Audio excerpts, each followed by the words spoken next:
welcome back. It's great to be here once again. Thank you for tuning in. Last time we talked, we were talking about the Lollards, and we are talking about the Puritans, Pilgrims. We were talking about the Lollards and where they fit in. Um, Again, I just want to, well, first of all, before I forget, thank you. I'm thankful and grateful for you being here. I always try to make sure I say that and to show my appreciation. I don't know how long I'll be on YouTube. There'll be some changes again coming. I might go to Rumble. I don't know. I'll definitely still be on Spotify for now. Um, we'll see what happens. Where the Lord moves me, He moves me. But I want to continue talking about the Lollards. The reason I'm going down these paths, so to speak, is I think it's important to remind us that we're not the only ones today as Christians that struggle anything.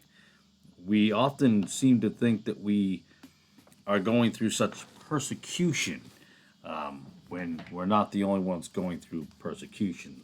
I mentioned this a while back in another video or podcast. I'm not sure what I was doing at that time, which one. But I talked about that before, using discernment between having a headache and being persecuted. We tend to inflate one over the other and sometimes making it the exact same when they're not.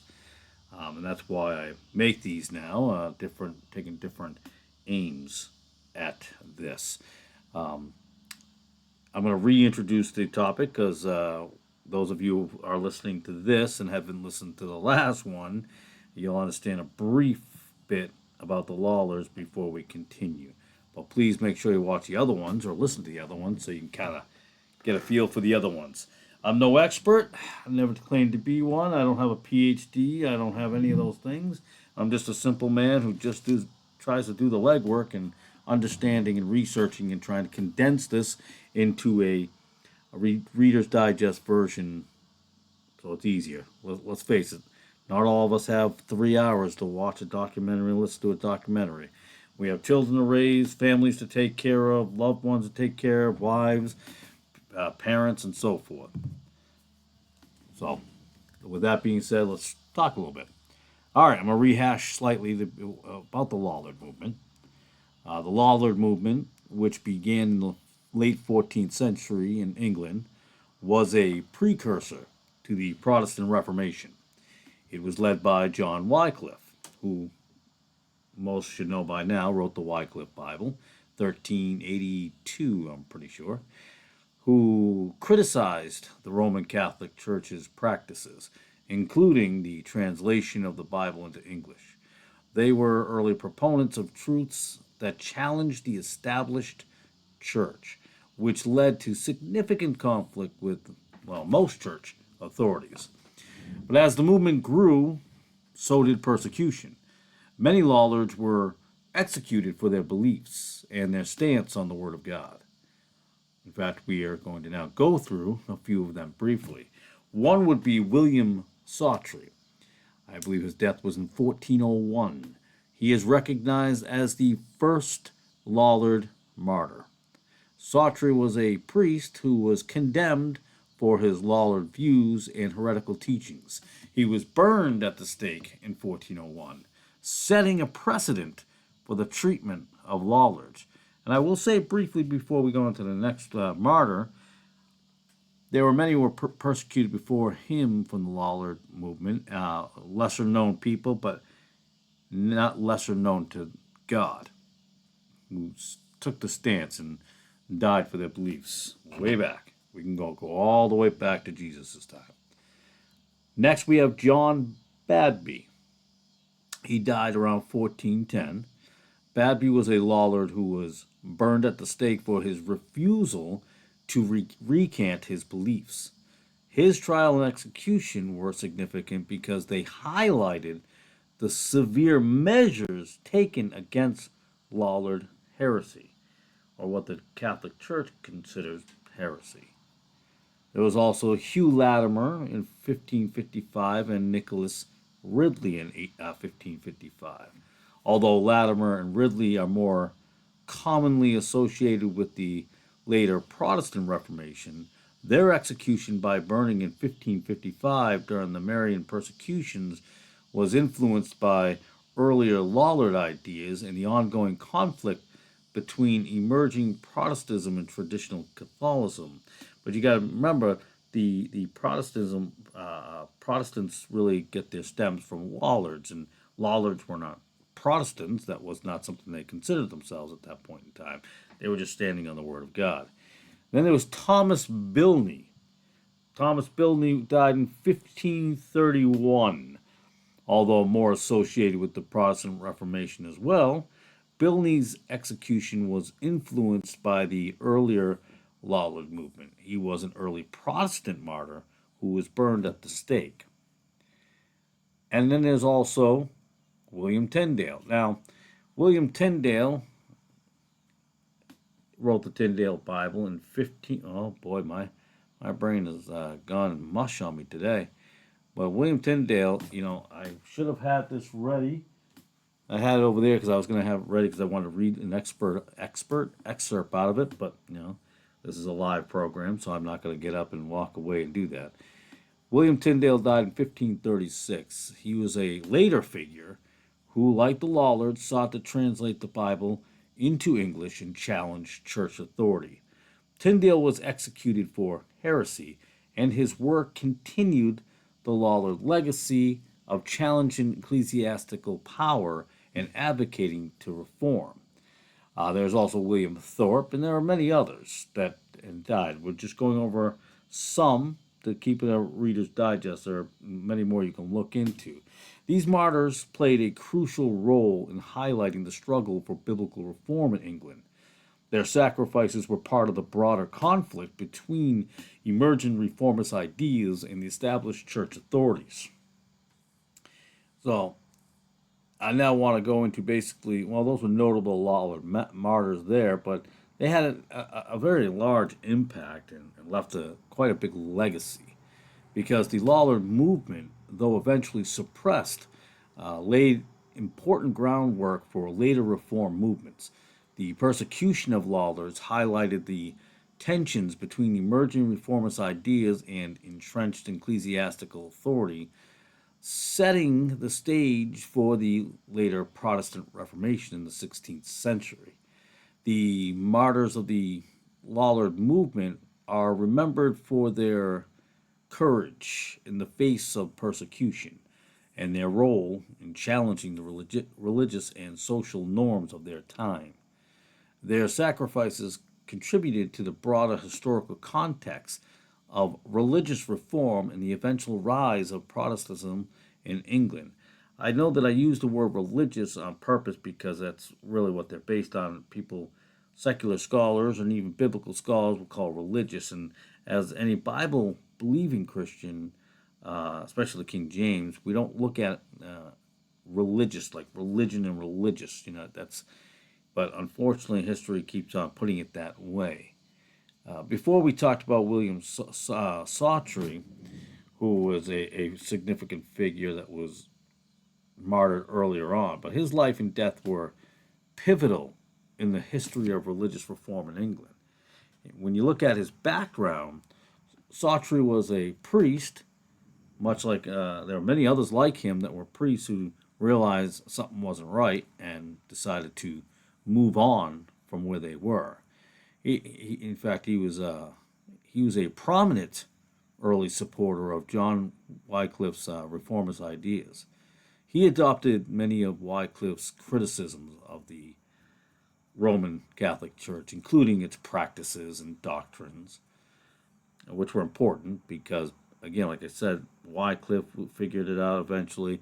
A lot of people start, seeing things and they say, oh, there's something not quite right here. And the Lord begins to open their eyes at the corruption that is happening around them.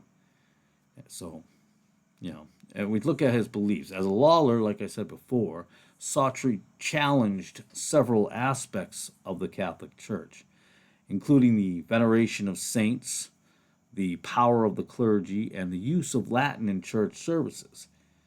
He was a strong supporter of the translation of the Bible into English so that ordinary people could read it, just your everyday Joe Schmo, so to speak. At his arrest and trial, or during his arrest and trial, he was arrested for his heretical views. His teachings and writings were deemed contrary to the doctrines of the Catholic Church, leading to his prosecution. His execution, he was tried and found guilty of heresy, and on March 6, 1401, Sawtry was burned at the stake in Smithfield, London, a very popular spot. His execution was a significant event, as I've said before, in marking the beginning of systematic persecution of Lollards. What is his particular legacy? Sawtry's martyrdom highlighted the risk faced by those who challenged the established Roman Catholic religious authorities. His execution set a precedent for the treatment of Lollards and others who opposed church doctrines. The execution of William Sawtry and other early Lollard martyrs influenced later reformers and movements, including the Protestant Reformation. His death symbolized the intense conflict between emerging reformist ideas and entrenched religious power. William Sawtry's life and martyrdom are remembered as key events in the history of religious reform, illustrating the courage of early reformers and the extent to which the established church was willing to go to suppress dissent. And you have some of that now in today's world. Pardon me as I take a sip of my drink. That's right, I don't edit, I don't cut edits and anything like that to block that out. This is real time, live, and that's the way we're going to keep it. Now we go to John Badby. John Badby died in 1410.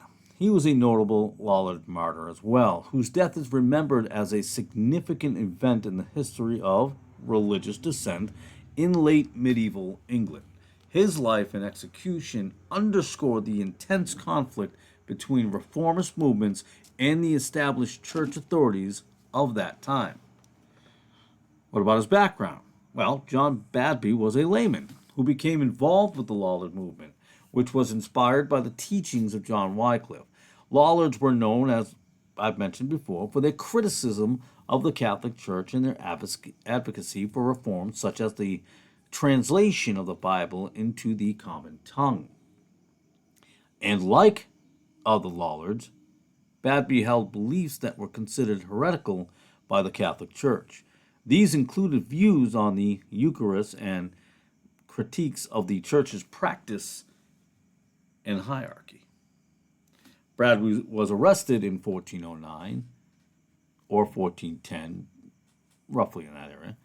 During his trial, he was accused of heresy for holding and propagating Lollard beliefs. He was offered the opportunity to recant his views in exchange for his freedom, but he refused to do so. John Badby was burned at the stake in March 1410, according to records, in Smithfield, London. His steadfast refusal to renounce his beliefs, even in the face of execution, made his martyrdom a particularly notable. I wonder how many of us will be notable, if ever that time does come. Badby's execution was a stark demonstration of the lengths to which authorities would go to suppress what they considered heretical views. His death highlighted the dangerous position of those who opposed the religious establishment. His martyrdom, along with other Lollard executions, contributed to the atmosphere of religious intolerance and repression in England. It also set, one would say, a precedent for how these dissenters would be treated, influencing the subsequent reformist movements. John Badby's martyrdom took place during a period of increasing tension between reformist ideas and the Catholic Church. It was part of a broader pattern of persecution against those who challenged, as William Sawtry, the Church's authority, leading up to the later and more widespread Protestant Reformation which would come. John Badby is also remembered as a figure of early religious dissent whose courage in the face of persecution helped to shape the history of reform. Next, we'll briefly talk about Walter Brute. Walter Brute was also a notable Lollard martyr who lived in the late 14th, perhaps early 15th centuries. His life and death are important in the context of the early religious reform movements in England as well. Walter Brute was a layman, as much as John Badby was. He was associated with the Lollard movement, which was inspired by the reformist ideas of John Wycliffe, and known for also his criticisms, along with the Lollards, of the Catholic Church, including its doctrines and practices, and their advocacy for reform, such as translating the Bible into the what? Common tongue. That in fact itself is a common theme. They're always wanting to translate it for the simple people, because once you translate it for someone for all to understand, you take away the power of deception, control, and lies from the higher ups. And like other Lollards, Brute was critical of the Catholic Church's teachings and practices. His beliefs were considered heretical as well by the authorities, particularly regarding issues such as the Eucharist and the authority of the clergy. Walter was arrested and tried for heresy due to his beliefs, but the details of his trials are less well documented than those of other martyrs, but he was known to have been an outspoken critic of the church. Brute was burned at the stake for his heretical views, like others.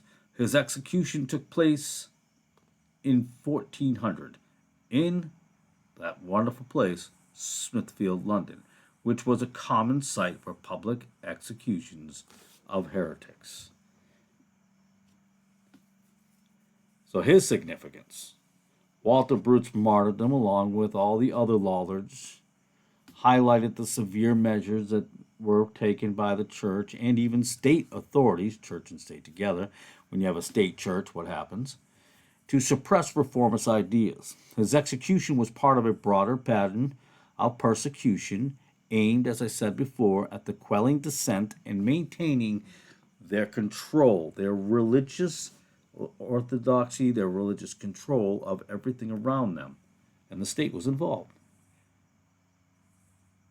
The sacrifice of Lollard martyrs like Brute continued to contribute to the historical context leading up to the Protestant Reformation. Their courage in the face of persecution, unlike ours today, demonstrate the extent of resistance to the established church and helped pave the way for the later or latter Reform movements. His martyrdom occurred during a period of unbelievably intense religious conflict in England.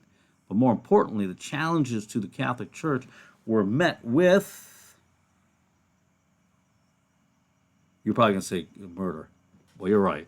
But increasing hostility, which ultimately set the stage for the more widespread Protestant Reformation in the 16th century, which we may or may not briefly touch upon because everybody is well aware of that.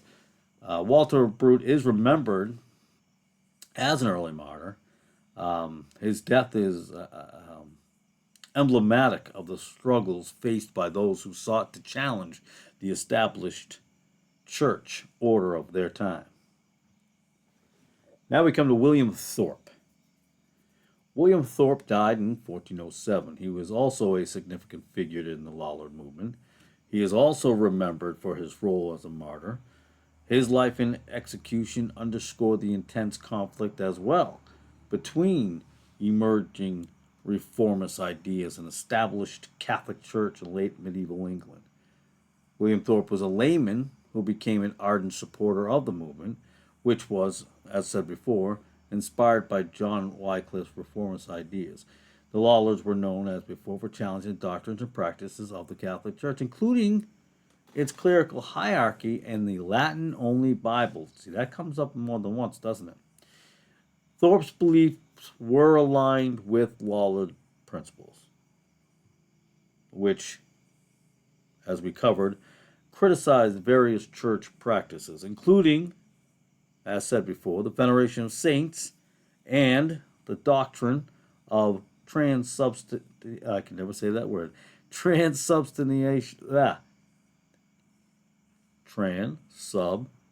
ready? Think we get this time? Stantiation.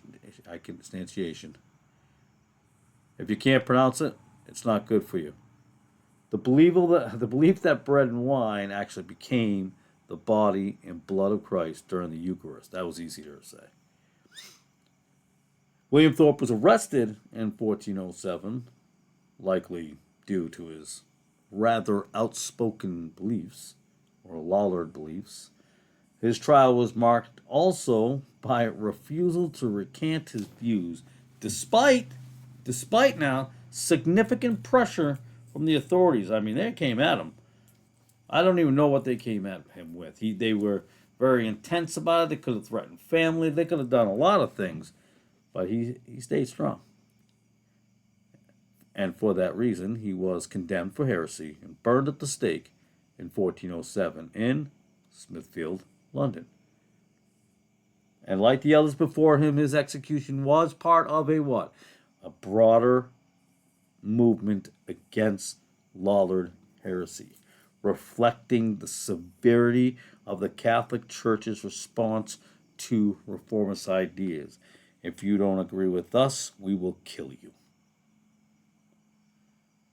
William Thorpe's martyrdom is also notable, like the others, for the courage he displayed in maintaining his beliefs despite the threat of execution.